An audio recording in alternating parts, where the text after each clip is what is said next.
Nagaan Waaqayyoo Waaqa jiraataa hunduma keessaniif haa ta'u. Qulqulloonni warri sagalee kana dhageessan marti keessan akkam jirtu nagaa keessanii? Ani nagaa kootii galata Waaqayyoo.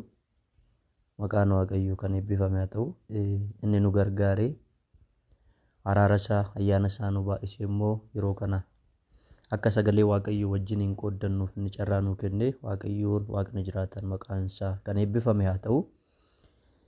Egaa ergaa Yohaannis erge isa duraa qo'ataa jirra. Waaqayyoon amma nu gargaaretti waan nu ifte waliif qoodaa jirra. Torbee darbe egaa kutaa 31 boqonnaa 4 Roomaan nambar 3 hafuura dhugaa kan jedhu laallee turre. Ergaa Yohaannis erge isa duraa boqonnaa 4 lakkoofsa 1 hanga 6 irratti keessattuu hafuura dhugaa jedhee mata duree ka'a. Egaa hafuurri dhugaa jiraate hafuurri sobaa jira jechaadha. Ifti iddoo jirutti dukkanni jira. Cubbuun iddoo jirutti immoo qulqullummaan jira jechaadha. Kanaafuu dhugaa gaafa jennu sobni jira jechaadha. Kanaafuu hafuura dhugaa fi sobaa adda baasuu akka qabnu, of eeggachuu akka qabnu, barsiisota sobaa bara kanaarraa of eeguu akka qabnu,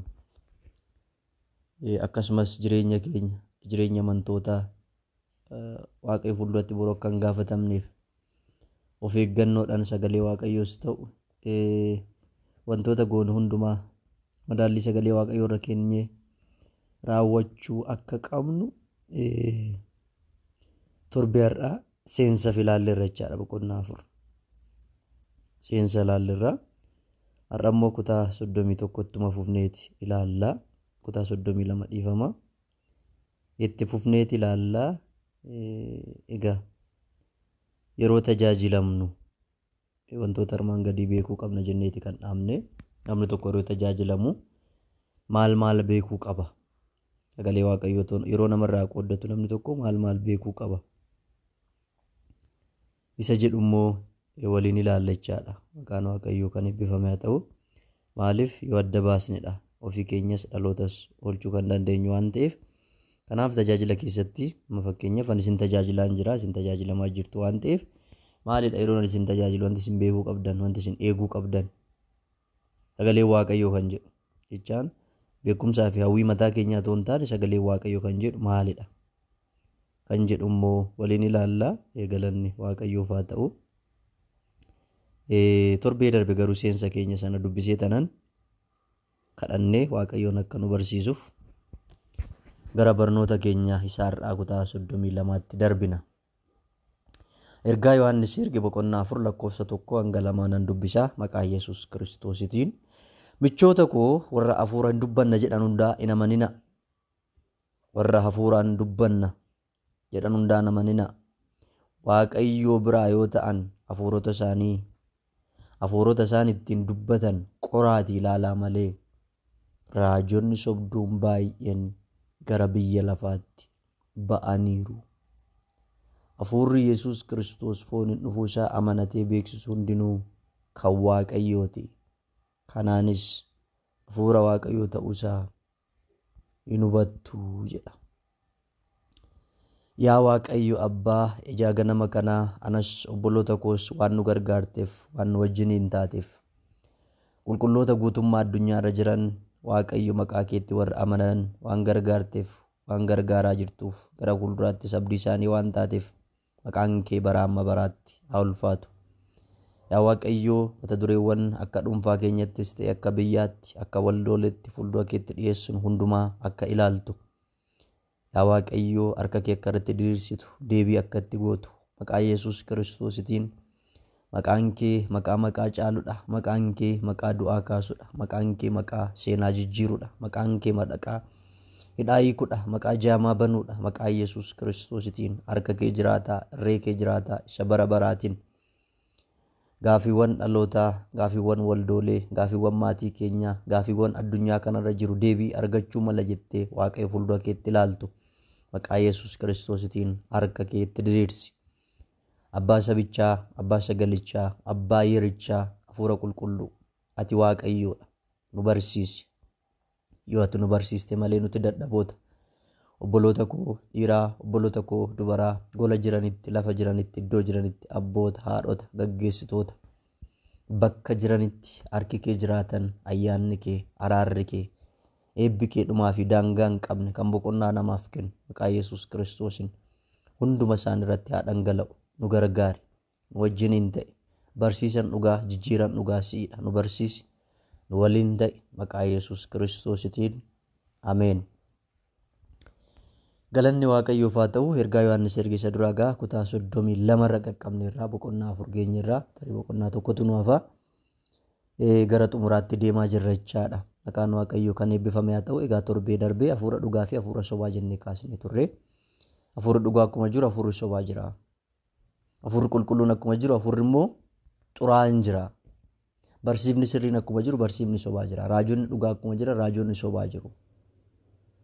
Kanaafuu waan dhufe hunda keessattuu cuunfaa dubbii koo irratti yaadattoota kan kaasee ture wanti mi'aaye hundi hin nyaatamu. Wanti mi'aaye hundi, wanti ija namaatti tolu hundi hin nyaatamu. Maaliif mootummaa Waaqayyoo irraa, jireenya sirrii irraa, jireenya qulqulluu irraa, hidhata Waaqayyoo wajjin hin qabnu irraa nu buusuu danda'a waan ta'eef. Ani dhaloota baay'ee nan arga waldaa keessattis karaa miidiyaa hawaasaa kanas dhaloota baay'eetu na qunnama. Jecha toon taane tanjabil akkana naan jedhee ture Waaqa akkasnatti dubbatee ture akkas naan jedhee ture karaa kan akkana naan jedhee ture karaa san akkas naan jedhee ture waggaa amma kanaa lakkoofse bara amma kanaa lakkoofsise kan jedhan baay'eetu jiru obboloota ko. Waaqayyotu jedhe moo namatu maqaa Waaqayyootiin jedhe moo hafuura hamaatu jedhe eessarraa obboloota ko. Ergaan kallattii sadiin gara keenya kan dhufu barsiisas haa ta'u, lallabas haa ta'u, raajummaas haa ta'u, diraamas haa ta'u, faarfannaas haa ta'u obboloota ko. Karaa sadiin gara keenya kan dhufu tokko namoonni foon isaanirraa bakka foon isaanirraa cal jedhanii kan dubbatan jiru. Lammaffaa hafuura hamaan gaggeeffamanii kan dubbatan jiru. Sadaffaa reemaa kan jedhamu reemaa qaal yegizee qaal sagalee yeroo kan ta'e Waaqayyoorraa hafuura qulqulluurraa fuudhanii immoo kan gara keenyatti fidan jiru. Kanaaf eessarraayyuu kan jiru adda baasuu qabu. Kanaaf barnootum kanallee kan barannuuf bara kanas waldaan haala akkanaa keessa jirti waan ta'eef. Barnootum kana barachuun mataan isaa kutaa kana sababii yeroon filadhu Waaqayyo fuulduratti yeroon filadhu kutaa kana sababiin filadheef dhaloonni baay'een karaarraa ba'aa jiru waan ta'eef. Dhaloonni baay'een waldaa keessattuu jiranuu kan hin jirre baay'eetu jira obboloota ko. Madirakiirra dhaabbatanii too lallabanuu hin jiran. Wanti isaan dubbatan kan biraa macaafichi kan dubbatu kan biraa. Sirreeffamuudhaaf illee eeyyamamuu kan hin taane baay'ee jiru. Kanaafuu har'a kan ilaallu kutaa 32 yeroo tajaajilamnu wantoota armaan gadii beekuu qabna. Qabadhaa oo dandeessan riikardii kaawwadhaa oo yeroo qabaattan barreeffadhaa. Kan maaliifan barreeffadhaa isiniin jedhaa yeroo fudhadhee ibsa macaafa qulqulluutiin waan ani isin barsiisaa jiruuf miira koorraa waan tokkorraa ta'uu hin taane oo barreeffattan yoo qabattan tokkoffaa of oolchitu lammaffaa dhaloota oolchitu sadaffaa irratti Waaqayyo fuulduratti boru ittiin gonfoo argattu. Ceepha'amuu malee konfiidensii guutuudhaan Waaqayyo fuuldura dhaabachuu dandeessu obboloota ko. Waan sirrii barattanii, waan sirrii barsiiftanii, waan sirriif gaafa jiraattan obboloota ko bira Waaqayyo fuulduratti hin qaanoftan. Kanaaf amanaan maal beekuu qaba? Yeroo tajaajilamnu wantoonni armaan gadii beekamuu qabu kan beekuu qabna. Tokkoffaa barnoonni kamuu sagalee Waaqayyoon qoramee ilaalamuu qaba. Barnoonni kamuu ergamaas haa ta'u, biishooppis haa ta'u, raajis haa ta'u, eenyumaa haa ta'u barnoonni kamuu sagalee Waaqayyoon qoramee ilaalamuu qaba. Kanammoo eessaaf iddoo ittaan abbootuma keenyatu dubbate. Warruma Waaqayyo tajaajilan, warruma firii qabatamaa, jireenya mul'atu jiraatanii darban, warruma macaafa qulqulluu nu barreessan isaantu kaayee darbe. Galaatiyaa boqonnaa 1:9 gaafa dubbistan akkuma ani kanaan dura dubbadhe ammas immoo keessa deebi'ee nan dubbadha. Eenyullee wangeela isa isin fudhattanitti Phaawulos jedha warra Galaatiyaatiin. Wangeela isa isin fudhattanitti kan gargar ba'e yoo isinitti hime abaaramaa haa ta'uu jedha. Just sagalee Waaqayyoo dubbisaa jira bara. Maaliif jireenya irraa waan nama baasu waan ta'eef. Phaawulos nama PhD 3 qabudha akka beektonni macaafa qulqulluu jedhanitti. Emotional ta'es miti. Jecha filachuu dadhabees miti. He is educated. Nama barateedha. Nama amma samii sadaffaatti deemedha. Nama kitaabota 13 ergoota 13 barreessedha. Nama waldoota 4 pilaanti godheedha. Efesoon irratti kibba Giriik irratti, Tasalonqi irratti, Galaatiyaa nama waldoota ciccimoo nama tokkotti illee dhugaa ba'uun yeroo ulfaatetti nama waldoota pilaanti godheedha. Garuma amantiitti toon hin dhufin illee namni kun nama seera beekudha. Nama barateedha. Kutaa kanatti garuu wangeela nuti isinitti himne isa isin fudhattaniin kan gargar ba'e yoo isinitti hime eenyullee jedha. Eenyullee jechaa eenyullee surumaa iddoo tokkotti ergamaa samiillee yoo ta'edha. Abaaramaa haa ta'uu jedha. Maaliif waldaa Galaatiyaa keessaa barsiifni sobaa ka'ee ture. Barsiifni sobaa sun dhagna qabaan adiishinaal ta'uu qaba. Fannoo Kiristoos hojii Kiristoos hojjete bukkeetti dhagna qabaan yoo dabalamuu baate fayyinni guutuun ta'u barsiisa jedhutu ture. Phaawulos jalqaba kan lallabe garuu hojiin Kiristoos fannoo irratti hojjete qofti gaadha. Salveeshiniidha, fayyinaaf kan jedhudha.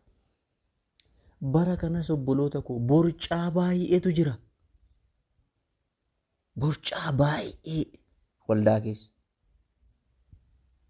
Yeroo tokko diraamaatu hojjetama, maaltu hojjetama isin jechisiisa waldaa keessatti. Karaa miidiyaa hawaasaa kana maadhiisaa sagalee jijjiirratee dhufee waca. Isinitti waca bakka cal jedheetu waca. Wanti inni dubbatu waan hin dubbatu namoonni tokko waan hin dubbatan sanaa sagaluun dubbatan sanaa waan gadi fageenyaan beekan nan fakkaatu. Baay'ee kan nama gaddisiisu garuu hawaasni keenya sameen jedhee fudhata. Yeroo tokko waan nu balleessu sameen jennee fudhanna. Kanaafuu yeroo tajaajilamnu wantoota armaan gadi beekuu qabna. Tokkoffaa barnoonni kamuu sagalee Waaqayyoon qoramee ilaalamuu qaba. Nama fakkeenyaaf barsiisan jira miti ilaalamuu qaba. Jibba miti kun. Akka namni tokko barsiifni inni barsiisu nu babilikaalee yoo ta'uu baate jireenya ofii oolchuudhaaf of eeggachuun jibba miti. Lammaffaa hafuura barnoota barannuu beekuu qabna. Hafuura barnoota barannu. Maa jechaadha kun? Barnoonni sun akka barnoota ergamoota dhugaa fi hafuura sirriin barsiifamaa jennee beekuu qabna. Ergamoota dhugaa kan jedhu ergamoota Oolichaatii fi ergamaa Phaawulosidha. Yaa kakuu haaraa kan barreessan isaan kana waan ta'eef. Maarqoositti dabalu. Ergamoota Oolichaatii fi ergamaa Phaawulosidha. Kanaafuu barsiisa bu'uura barnoota isa jalqabaa isa abboota darbanii barsiifni kun barsiisa sanarratti dhaabbateetii kan jiru moo eessayyuu eessaa fuudhee dubbata. Namni tokko barnoota kana hafuura qulqulluu yookaan ergamoota irraan fudhadhe jedhee yoo barnoota raajotaa fi ergamoota Efesoon boqonnaa 2:20 bu'uurri keessan bu'uura ergamootaatii fi raajotaatiidha. Efesoon 2:20 gaafa dubbiftan. Raajotaa fi ergamoota kan jedhu kun raajota isaan bara kanaaf ergamoota isaan bara kanaa jechuu isaa miti. Raajota gaafa jedhu macaafa kakuu moofat dubbataa jira. Profeesii waan ta'eef kakuu moofat. Museedhaa kaasee macaafota 39 kakuu moofaa. Ergamoota gaaf jedhu macaafa kakuu haaraa 27 jechaadha. Bu'uurri keessan sanaadha. Kanaaf hafuura barnoota barannu beekuu qabna gaafa jennu sagalee Waaqayyoo qofaan madaaluu qofa otoo hin taane hafuura keenyan immoo waan san adda baasuu qabna.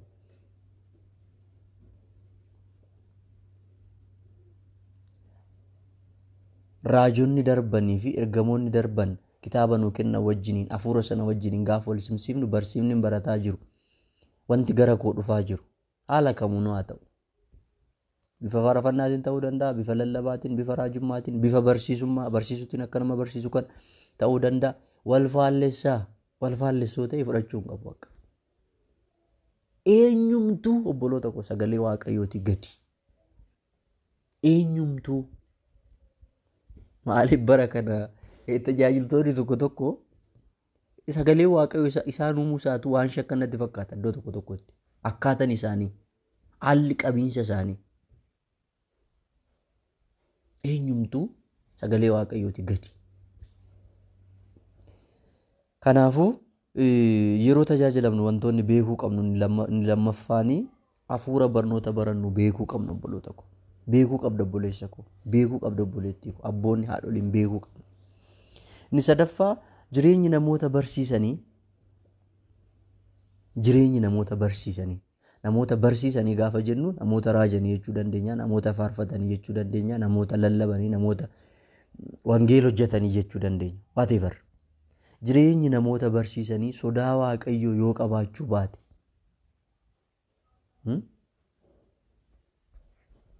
addunyaa wajjin hidhata yoo qabaate qoramee ilaalamuu qaba. Kan ammoo ibsa macaafa qulqulluu miluu hiyoot kan jedhu kan Amaariffaa 2001 International Bible Association kan qopheesse mata duree Kiristiyaanni hidhata inni addunyaa wajjin qabu kan jedhu yeroo darbe ilaalleerra waan ta'eef duubatti deebitanii ilaaluu dandeessu yookaan immoo kitaaba keessan Play Store irraa daawunlood gootanii diiteeyil ilaaluu dandeessu. Barsiifni namni tokko barsiisu jireenyi namoota barsiisanii namni tokko gaafa raaju, gaafa barsiisu, gaafa lallabu, gaafa faarfatu, gaafa walaloo dhiyeessu, gaafa diraamaa hojjetu whatever. Mana Waaqayyoo keessatti kennaa tokko gaafa kennu jireenyi sun akkam, jireenyi namichaa akkam. Inatiin hoo jedha ta'e ina ta'uu ta'e, hin sobin jedha ta'e hin soboo ta'e, hafuura hin tajaajili jedhee immoo hafuura goggogaa hin tajaajiloo ta'e.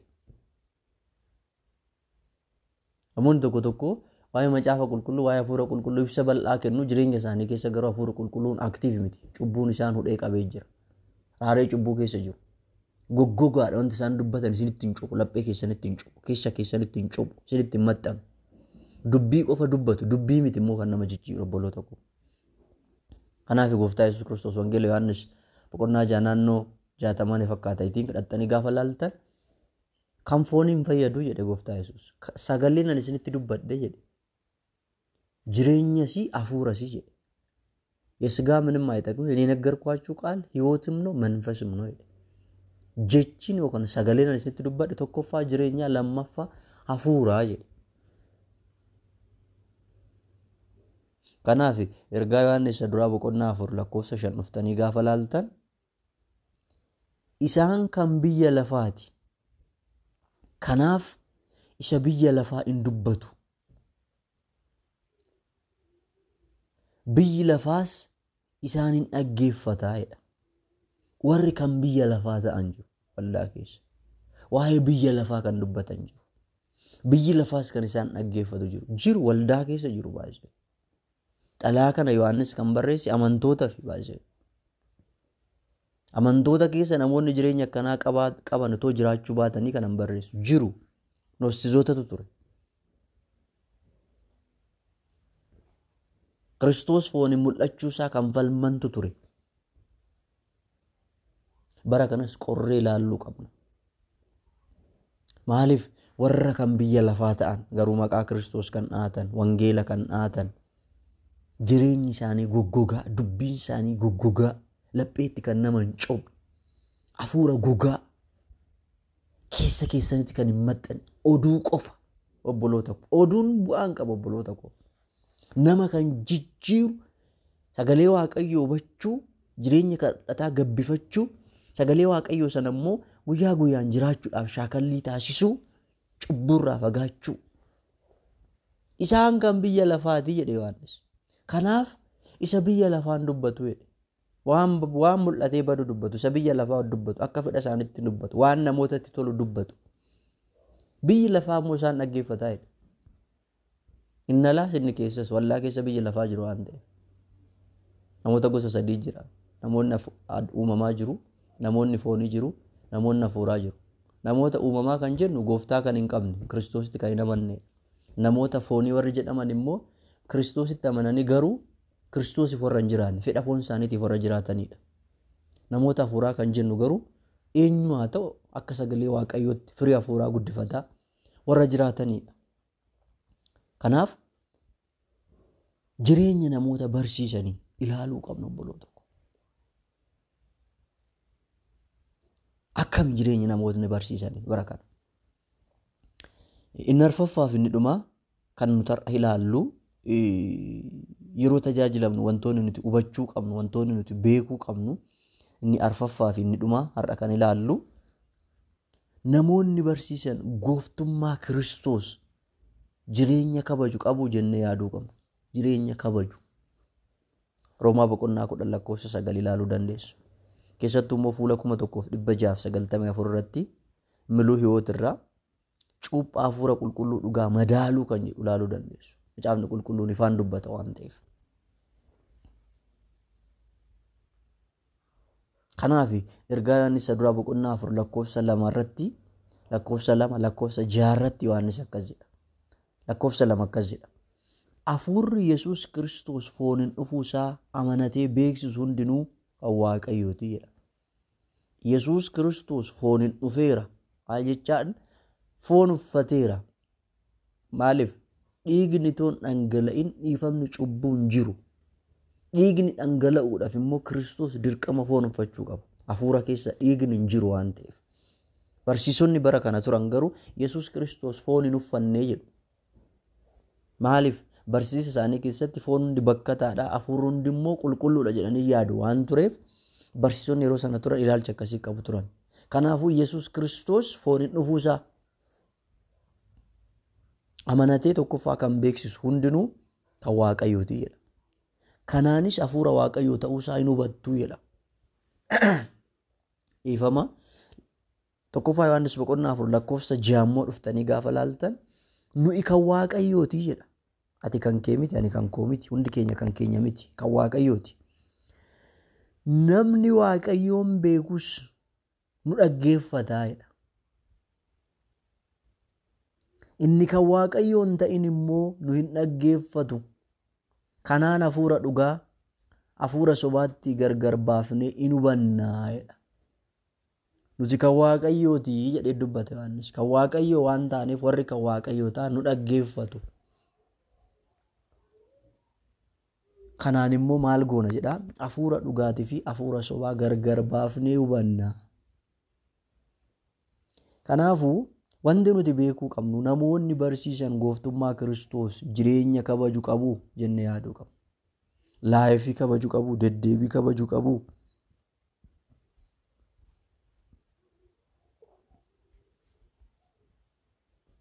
Yesuus Kiristoos fooniin dhufu. Gara fuulduraatti tiriiniitii barachuu dandeenya, waa'ee Sillaasee barachuu dandeenya, Waaqayyoon eeyyame. Yesuus Kiristoos nama qulqulluudha, Waaqa qulqulluudha kan jedhu dhugaa amanaan tokko fudhatee beekuu qabudha. Maaliif ilaalchi barsiisota garaagaraa keessattuu viyuu sadiitu jira waa'ee Yesuus Kiristoos irratti. Viyuun inni jalqabaa Yesuus Kiristoos Waaqa qulqulluudha malee nama mitii kan jedhan jiru. Kunis hafuura hamaarraa. Lammaffaa irratti immoo Yesuus Kiristoos nama qulqulluudha malee Waaqa mitii kan jedhan jiru. Kunis hafuura hamaarraa. Ilaalchi inni sadaffaan Yesuus Kiristoos abbaadhaa gadii jedhu. Barsiifni kun sadanuu soba obboloota koo. Kanammoo amantii musliimaa biroo dhattan, Joovaa Witness biroo dhattan waan kanan argitu. Isa kanaaf nutamma dhandhee namoota sanaa falmuudhaan duratti keessattuu yeroo baay'ee dhuga baatii yeroo baanu seexana miti kan balleessu baasee. Baay'ee isaa seexana miti. Namoonni itoo hin beekin bahu. Kanaafuu dhaqanii baxabbatu, hin borcu dhaqanii. Kanaaf namni sagalee Waaqayyoo jalqaba hubachuu kan qabu. Kanaafuu namoonni barsiisan gooftummaa Kiristoos jireenya kabaju qabuu jennee yaaduu qabna. Gooftummaa Kiristoos jireenya kabaju jecha ammaa jechaadha. Yesuus Kiristoos Waaqa qulqulluudha, nama qulqulluudha. Foon uffatee dhufeera. Anaaf dhiigni isaa dhangala'eera. Anaaf garaa lafaa keessa guyyaa 3 halkan 3 bu'eera. Humna du'aa mo'ateera. Mirga abbaa jira. Dhiiga isaatiin araara naa buuseera. Maaliif akka nama isinii kaasee baroota darban keessa ilaalchi bara kanallee kan jiru Yesuus Kiristoos Waaqa qulqulluudha kan jedhan jiru. Yesuus Kiristoos nama qulqulluudha, Waaqa qulqulluu miti kan jedhan jiru. Yesuus Kiristoos abbaadhaa gadii kan jedhan jiru. Keessattuu Joovaa Witness dhaqxanii yoo ilaaltan. Kanaafuu maal irratti xiyyeeffachuu qabna? Wantoota kana arfan kiristaanni beekuu qaba. Yeroo tajaajilamnu, yeroo tajaajillus bu'uurri keenya kana ta'uu qaba. Tokkoffaa barnoonni kamuu sagalee Waaqayyoon qoramee ilaalamuu qaba. Maaliif sagalee waaqayyoo kun nu uume waan ta'eef. Uumama 2:7 irratti waaqayyo nama biyyee lafaarraan tolche hafuura jireenyaatti baase namnis kan deemu kan socho'u ta'e jedha. እግዚአብሔር አምላክ ሰውን ከምድር አፈር አበጀ የሕይወትን እስትንፋስ በአፍንጫው እፍ አለበት ሰውም ሕያው ነፍስ ያለው ሆነ ይላል። kanaaf sagalee waaqayyoon qoramee ilaalamuu qaba. Eenyu haa ta'u eenyu ani nama waaqayyooti akkamitti na daffarte kan jedhan guutaa waan ta'eef bara kana nama waaqayyoo taate sagalee waaqayyootiin qoramta allaqa. Inni lammaffaan hafuura barnoota barannuu beekuu qabnaa jenne. Hafuurri kun eessayyuu namni kun eessaa nu barsiisaa jira. Namoonni tokko tokko yeroo isin barsiisan kan isin cinqan jiru cinqamtu namichi achiin barsiisaa yookaan ishiin achiin barsiiftiin cinqamtu nagaa keessa keessan kan dhoowwu jira. Qorree ilaaluu qabna. Sadaffaa maal dubbanne jireenyi namoota barsiisanii sodaa waaqayyoo yoo qabaachuu baate addunyaa wajjin hidhata yoo qabaate qoramee ilaalamuu qaba. Addunyaa wajjin keessattuu tokkoffaa Yohaannis 4:5 maal jedhe isaan kan biyya lafaati jedhe. Kanaafis isa biyya lafaa dubbatu jedhe. Biyyi lafaas immoo isaan dhaggeeffata. Warra kan biyya lafaa ta'an waa'ee biyya lafaa dubbatu biyyi lafaa isaan dhaggeeffata. Bara kana miti bal'aa keessatti kan arginu. Hin nyaatta hin dhugdan uffattan heerumta maal goota mana ijaarta fooqii minim koo kana dubbatamuu baatus warra namanneefis kun ta'aa jira. Waa'ee wanta yeroodhaa ta'e waa'ee wanta yeroodhaaf mootiveet nu godhu.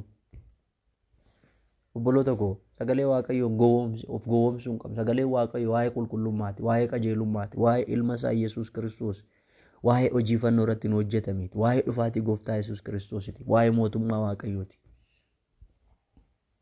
Waa'ee kiristiyaanummaan biyya lafaa keessatti akkamitti kiristiyaanummaa dhugaa jiraachuu qabnaati. Isa kanaadha sagalee waaqayyoo kan dubbatu. Be focus, be now, detail. Arfaffaa maal jennee kaasnee namoonni barsiisan gooftummaa Kiristoos jireenya kabaju qabu jennee yaaduu qabna, ilaaluu qabna. Akkami namni kun jennee ilaaluu qabna. Jedhee waaqayyoon baraa fi jireenya keessan haa eebbisu. Gaafii yoo qabaattan akkuma barame na gaafachuu dandeessu. Dhaggeeffadhaa, namoota birootiif sheer godhaa. Ayyaanni fi araarri waaqayyoo hunduma keessaniif haa baay'atu. Gola jirtanitti lafa jirtanitti eegumsi waaqayyoo gargaarsi hafuura qulqulluu hunduma keessa wajjiniin haa ta'u. Hubannaa fi ogummaan ittiin sagalee waaqayyoo kanaaf jiraattan, sagalee waaqayyoo kana keessa jiraattan hunduma keessaniif haa baay'atu. Harki gargaarsa waaqayyoo, irreen waaqayyoo inni bara baraa hunduma keessa waliin haa ta'u. Eebbifamaa eebbafillee ta'a. Yeroo gaarii qabaadhaa. Torbeettaan immoo yoo fedha waaqayyoo ta'e kutaa 33 Roomaan nambar 3 jira kan jiru immoo baa jennee hafuura dhugaa dhugoomfachuu kan jedhu immoo keessattuu ergaa Yohaannis irraa boqonnaa 4 lakkoofsa 2 boqonnaa 4 lakkoofsa 4 lakkoofsa 6 isaan kanarra dhaabbannee immoo ni ilaalla waan ta'eef dubbisaa boqonnaa 4 guutuusaa ilaala. Gaafii yoo qabaattan weelkaam. Qabadhaa, barreeffadhaa, namoota birootiif sheer godhaa. Kadhata keessan na yaadadhaa. Ayyaanni gargaarsi waaqayyoo golaa fi lafa iddoo haala jirtanitti hunduma keessan waliin haa ta'u. Shaaloom.